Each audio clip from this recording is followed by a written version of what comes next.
Oi, hoje a gente vai falar sobre o funcionamento do mercado. Mas primeiro a gente precisa entender como funciona a lei da oferta e da demanda. Todo bem, serviço ou produto tem uma oferta, e toda oferta precisa de uma demanda. A oferta pode ser entendida como a quantidade que está sendo vendida, e a demanda é a quantidade que está querendo comprar, ou seja, um vendedor e um comprador, onde o ideal de cada um seria contrária à do outro.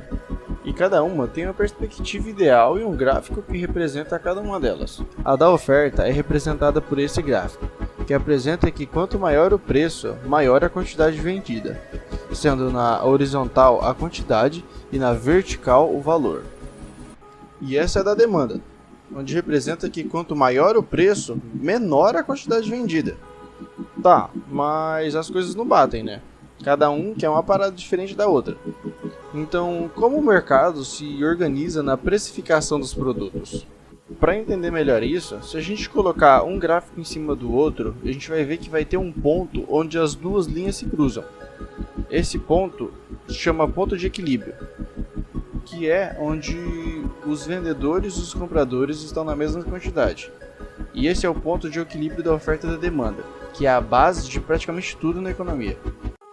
Tá, mas como usamos isso no cotidiano?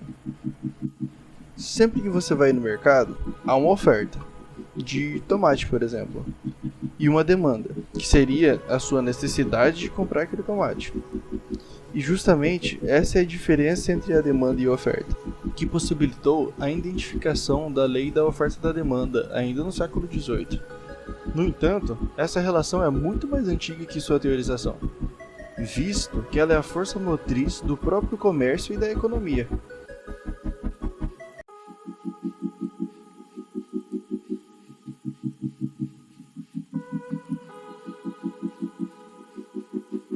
Vivemos em uma sociedade onde, cada instante, deparamos com aquelas imensas vitrines com novos lançamentos de produtos.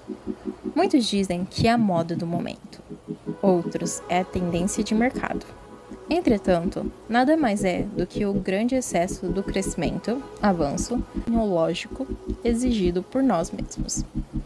Podemos definir economia como uma ciência social que utiliza a estratégia e o planejamento para que um país tenda a crescer utilizando os seus vários recursos escassos disponíveis. A cada momento, novos desafios e problemas para o mundo da economia vêm surgindo. Um deles é satisfazer as necessidades humanas e que determinado bem econômico, seja ele um bem material, exemplo concreto, ou seja, bens que se podem mensurar, da característica, uma casa, um barco, etc. Ou bem imaterial, abstrato, ou seja, bens em formas de serviço, exemplo, a consulta do médico com seu paciente, o ensino da professora, os serviços bancários e dos correios, possa ter repercussão no mercado. É através dessas necessidades humanas que a economia entra em campo para responder às indagações seguintes: o que, quanto, como e para quem produzir. Em relação ao que produzir, primeiro temos que fazer uma análise, estudo geral da sociedade. Pois a economia, como uma ciência social, não estuda somente os interesses individuais de poucos, mas os interesses de toda uma coletividade. Uma das formas de vermos o quanto produzir é pela interação dos produtores e consumidores do mercado através do sistema de preços. Quando o preço sobe, está sinalizando que os produtores têm que produzir mais daquele item e os consumidores consumirem menos, como por exemplo, se o preço da maçã subir, significa que a produção de maçã tem que aumentar e que o consumo tem que diminuir, mesmo que de forma temporária.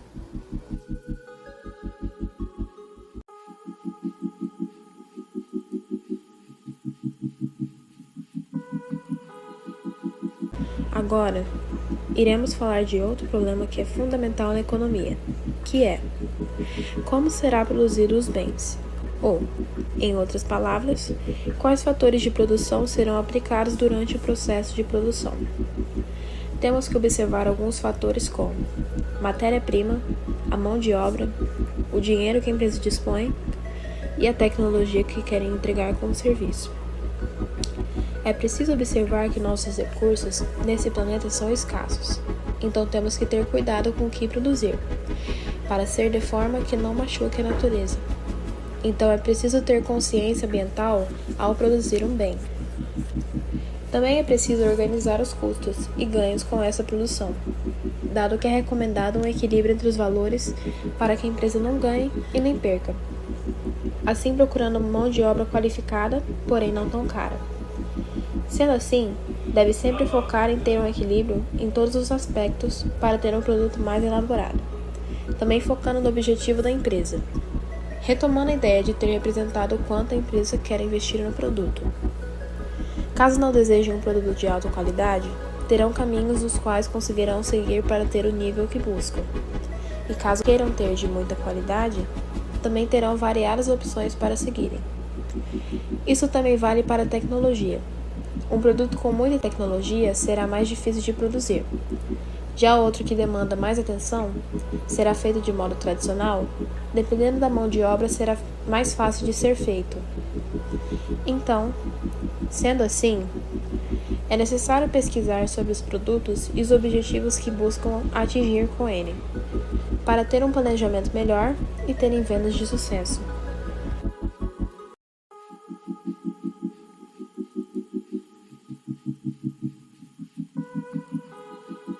Nós já falamos sobre o que e quanto produzir, como produzir e agora nós falaremos de para quem produzir. Um dos maiores desafios na economia é o determinante para quem produzir. Conseguir definir os setores que serão beneficiados pelos resultados da produção. E um dos principais fatores dessa questão será o preço, pois como nós já vimos aqui, quanto maior a oferta, menor será a demanda, ou quanto menor a oferta, maior será a demanda. E sabendo disso, a decisão de para quem produzir é tomada em função de obter lucro. Sendo assim, tendo que utilizar de recursos que se tem disponível para a produção do produto. Uma empresa sempre deve definir o seu público-alvo, ou seja, o consumidor final, as pessoas que irão consumir o seu produto, pois é impossível produzir tudo para todos os tipos de consumidores. A empresa pode definir produzir apenas um tipo de produto ou produzir produtos variados com o objetivo de ter um público mais amplo. Por exemplo, uma empresa do ramo automobilístico, ela pode escolher entre produzir carros populares ou carros de luxo, ou então fazer uma combinação desses dois tipos de produtos. Assim, a empresa consegue ter clientes tanto os que gostam de carros populares e conseguem pagar por esse produto, quanto os que querem carros de luxo e preferem adquirir um produto de alto valor.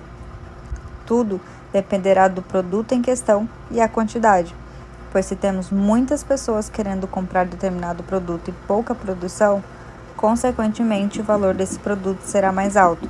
Por isso, é essencial a definição do seu público-alvo. E por último, ou melhor dizendo, quando produzir. Definir para essa questão produzir. Diz muito a respeito da sazonalidade, pois a sazonalidade, de certa forma, acaba determinando quando se deve produzir. Por exemplo, uma fábrica de brinquedos sabe que deve ser acelerada a produção entre os meses de julho e agosto, pois o Dia das Crianças é em outubro. Então, cada segmento consegue identificar qual a melhor época para a produção. Enfim, esses são os problemas econômicos básicos e de muita importância, pois através dessa forma como se resolve o problema econômico básico, dá origem ao sistema econômico.